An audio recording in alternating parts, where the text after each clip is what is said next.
A year ago, we came to you with an initiative that was collaborated with the different police departments on on options of potentially reducing speeds and giving drivers bigger awareness or better awareness of how fast they were going. You allowed us to do a pilot project of purchasing 50 solar-powered speed signs, signs on a stick, I call it. Our engineering team went out. After their research, they located these signs within different aspects of Ada County. And we're here today to present you our initial insights as to what happened. Amy will be leading the discussion. Amy, over to you. Madam President, Commissioners, I'm Amy Ladensliger, traffic engineer, and I'm going to be presenting on our radar speed feedback sign project. Oh my goodness. All right, so yeah. There we go. Okay. We've purchased 50 signs, 46 are installed in the field. We completed before and after speed studies, both where the signs are installed as well and about a quarter mile downstream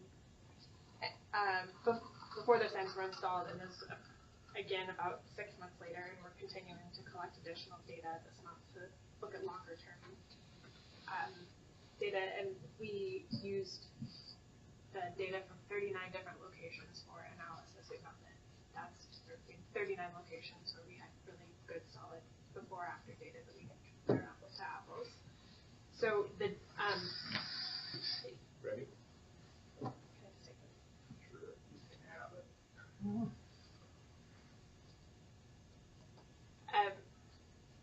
So to look at these locations, we completed speed studies, and most of them were completed with a radar gun. So when we do that, we have a technician out in the field that's actually observing vehicles and using a radar gun to collect vehicle speeds. We try and collect about 100 data points at each location, and are looking at vehicles specifically that are traveling at a free flow speed, so that aren't other traffic on the road isn't interfering with their speeds, to try and determine what speed people actually want to be driving on the roadway.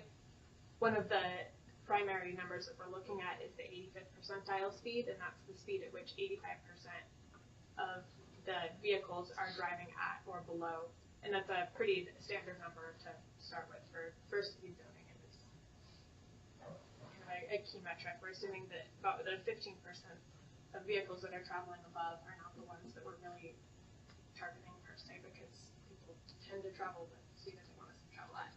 So this is an example here of a speed study that we've completed. You can see here this is on Swan Falls Road. This is an after study after the sign was installed. The existing speed limit that's posted is 25 miles an hour. The average speed is also notated on that, and that was 31 miles an hour. So that's the mean average of all of the data points collected, and the 85th percentile is 35 miles an hour. And also notated there is the pace range, which is the percentage of vehicles that are traveling within a 10-mile range of speeds, and that's the 10-mile limit that has the greatest percentage of vehicles traveling within it, and kind of the goal is to get as many vehicles as possible traveling within that range. And this location afterwards, we had 81% of vehicles, which is kind of a pretty average, a fair number there.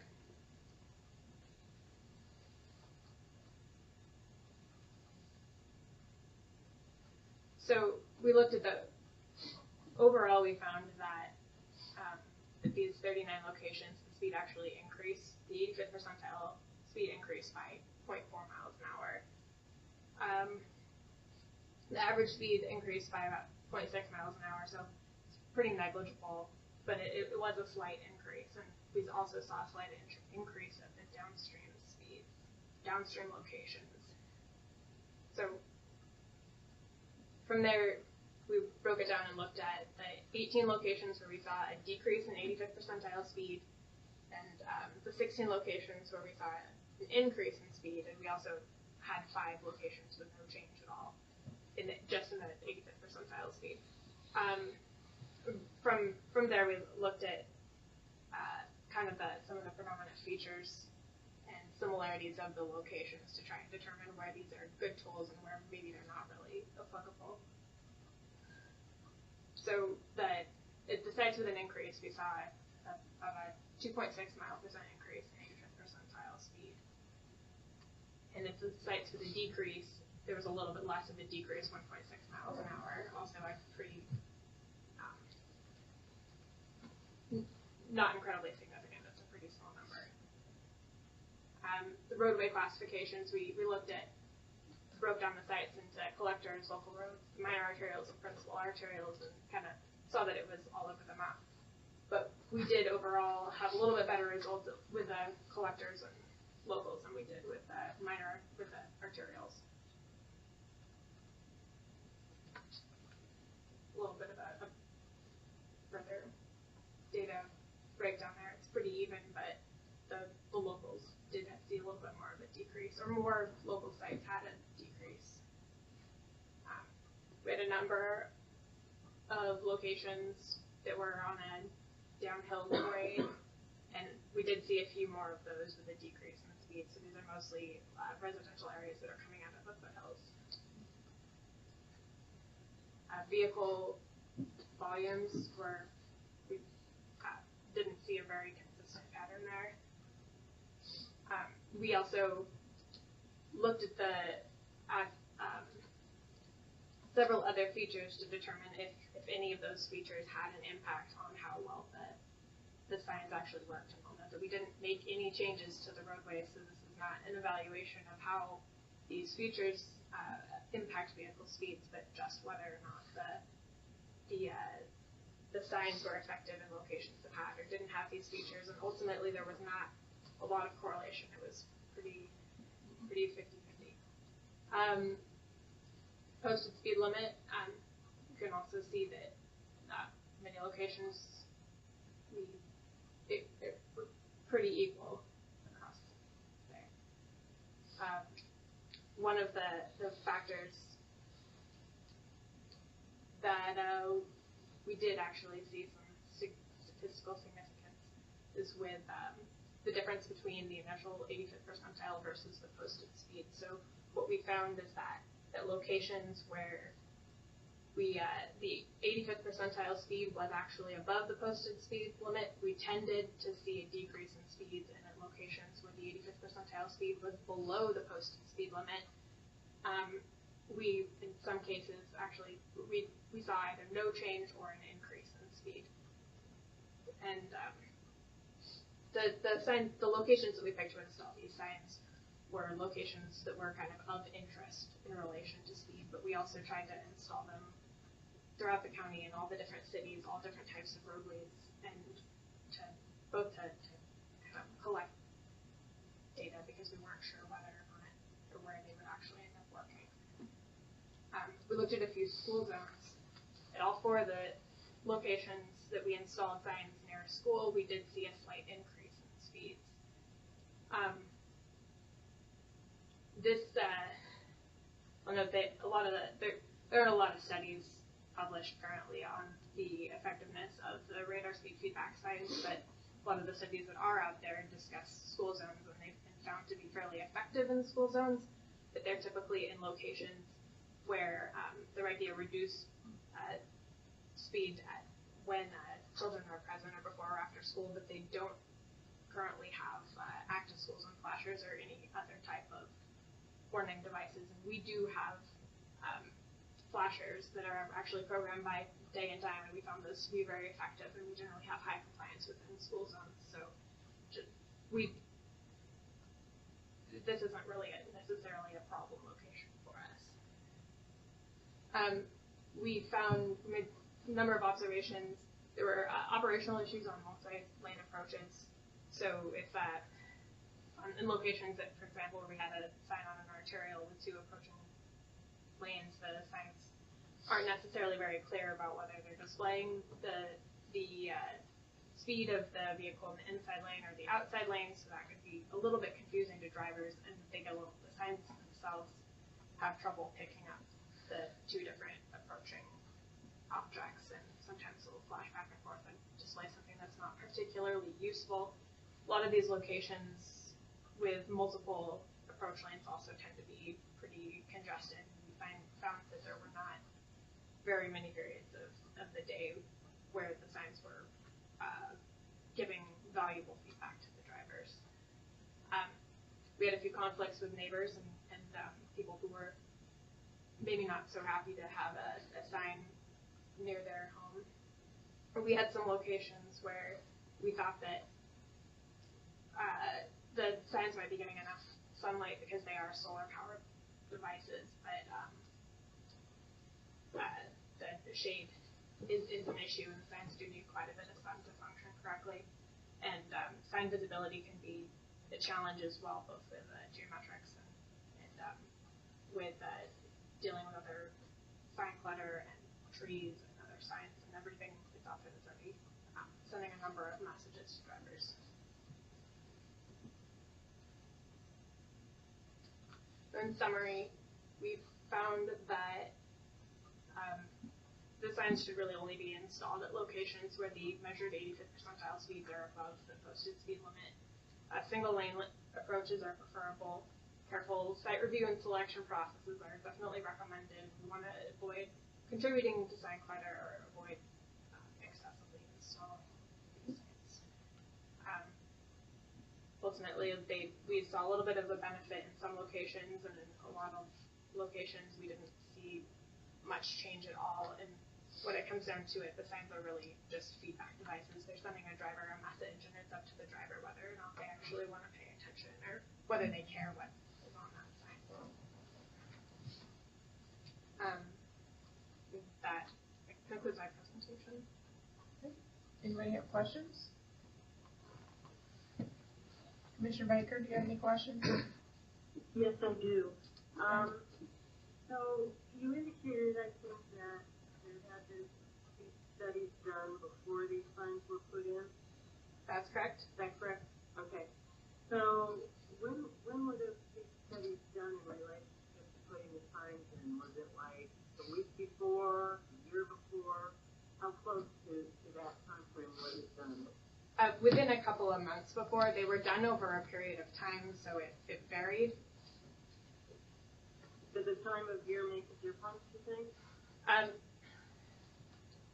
The time of year could make a difference, but honestly the day could make a difference too, because we're just collecting a small sample of speeds. However, we are pretty careful when we collect speed data to only collect it when the roads are dry, when the weather's good, and when roads are not congested, so that we're actually collecting free flow speeds. Okay, so I don't have the engineering experience to know what your chart data means with the little dots and lines. So, but that's neither here nor there. I'm just going to tell you anecdotally, when they're put in the right location, I think, from personal experience, it does make a difference on the speed. To put them too close to intersections, then it's ridiculous because you're either starting from zero or you're flying to the intersection. So I don't think that is positive. But if you put them further along down the road, I do think people. I have seen personally where people slow their travel. Now they may speed up after that, but I think they do slow their rate of speed where the signs take place. So if we're going to do more of these, I agree they should be done carefully and located carefully, but I do think, just based on your feedback, speeds really, when you say they've done up like 0.4 miles per hour, I don't think that's meaningful at all. I think that's so negligible it doesn't make any difference. So that's just, for what it's worth, my observation. Or did you have I would agree that an increase of 0.4 miles per hour is negligible, and and that's not, the conclusion that we can draw from that is not that speeds increase, but just that that's the average of what the data showed, and that number could vary a little bit day to day, and we did not overall see a significant decrease in the speeds. I've been reading online of the results of some studies and presentations that have been done at a conference recently that seem to bring the theory of the 85th percentile into question. Have you seen any of those? Perhaps I can speak to that a little bit more. Sure, thanks. I've been kind of involved in that at the national level, okay.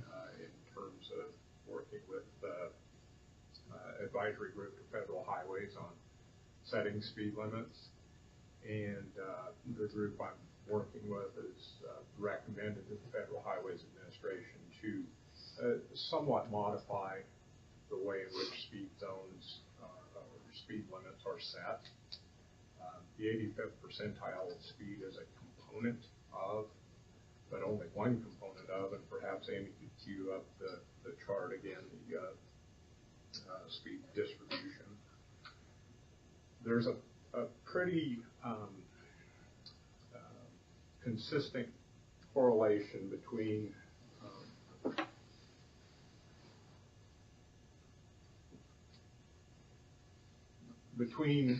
the 85th percentile speed and the rest of the data points within any speed distribution. This is a very typical sort of a thing that we'll see if we go out and collect data.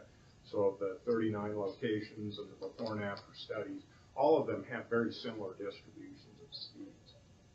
The 85th percentile speeds traditionally been used as the point at which you set the speed limit.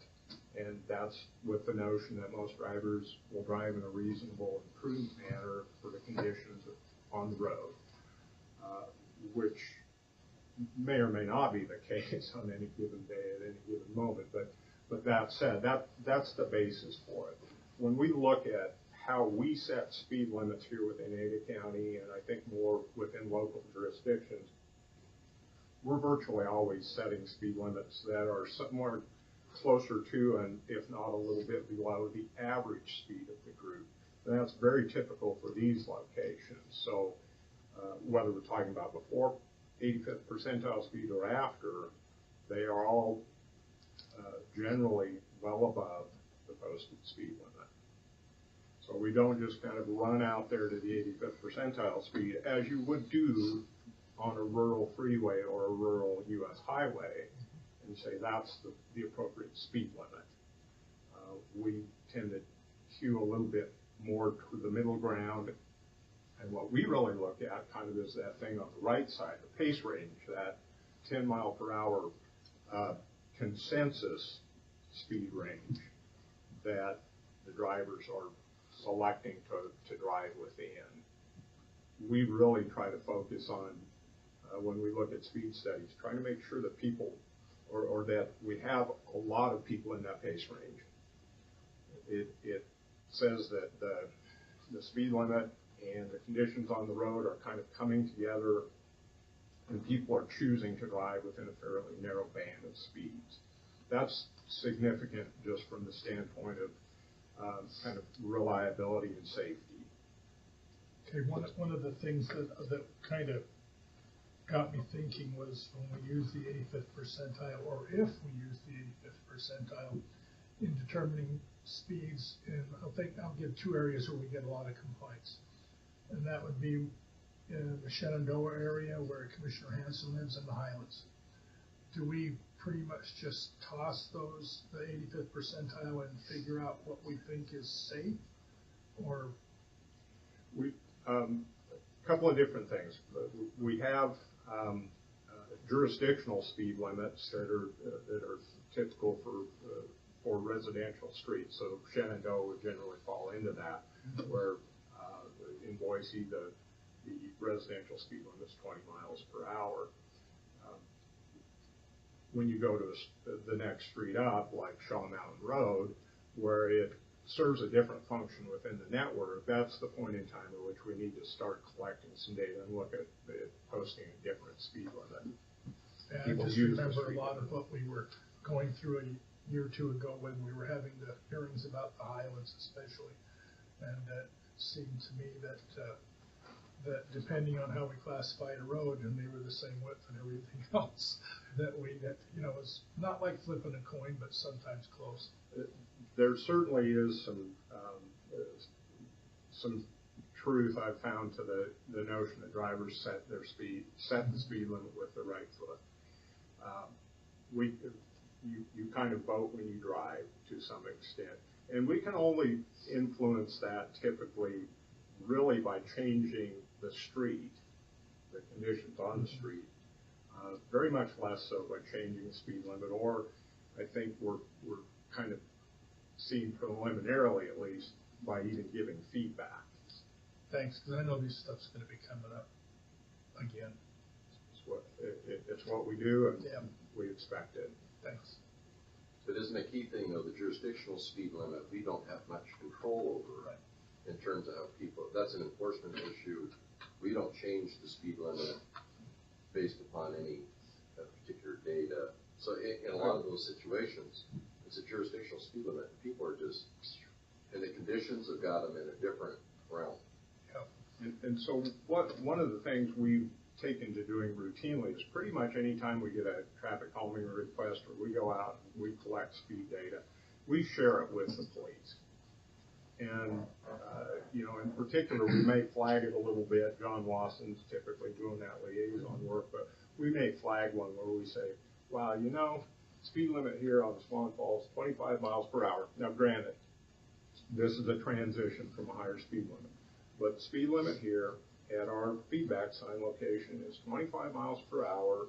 And if you look at voluntary compliance with that speed limit, it is 7 out of 128 drivers voluntarily complied rigidly with the posted speed limit.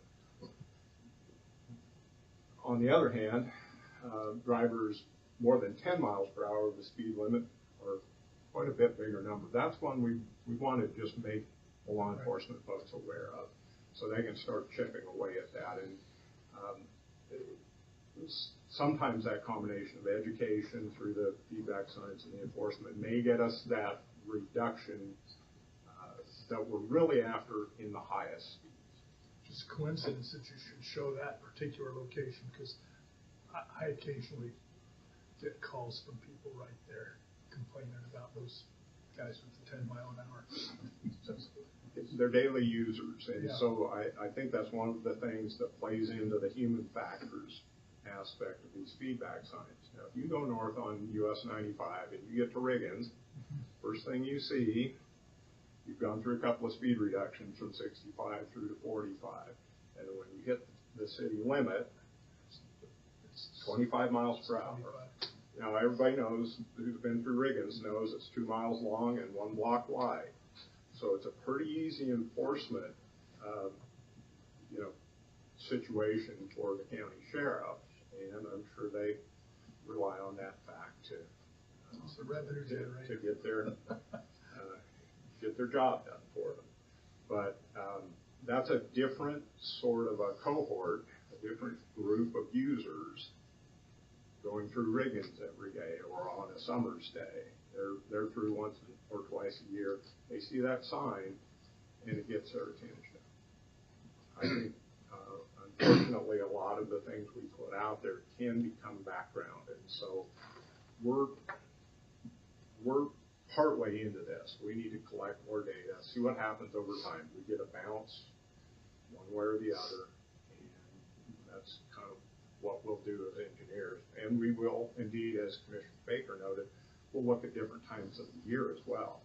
The school being in session versus school being out of session, even during non-school times of day, make a difference. We don't know, and there isn't anything out there in the research that tells us much. So we're blazing our own trail here. Okay, thank you. Great, thank you. Director? Yes, Madam President, Commissioners, Commissioner Goldthorpe, thank you for raising that issue.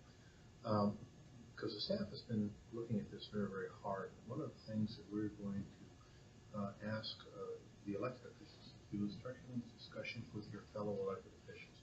Because at the end of the day, what we have seen, because we work with this every day, the Traffic Management Center is putting out all the different issues that go on. It is not simply a one fix issue. This is about culture. This is about enforcement. The culture of those that are driving in the county is different now than it was 3, 4, 5, 10 years ago. I'm sure you've all, as we have, watched the numerous amount of cars go through red lights. You've seen the continued increase of accidents here. You've seen the increase in people. This is an enforcement issue and a culture issue. One of the things that I think is that we believe is important is raising that discussion from your perspective regarding to hire and put more money into enforcement for operations to hopefully start changing the culture involved. I mean, yesterday we were out and going to a meeting, and we looked to the side, and there was a young man in a car, apparently rolling a joint, trying to drive and looking this way.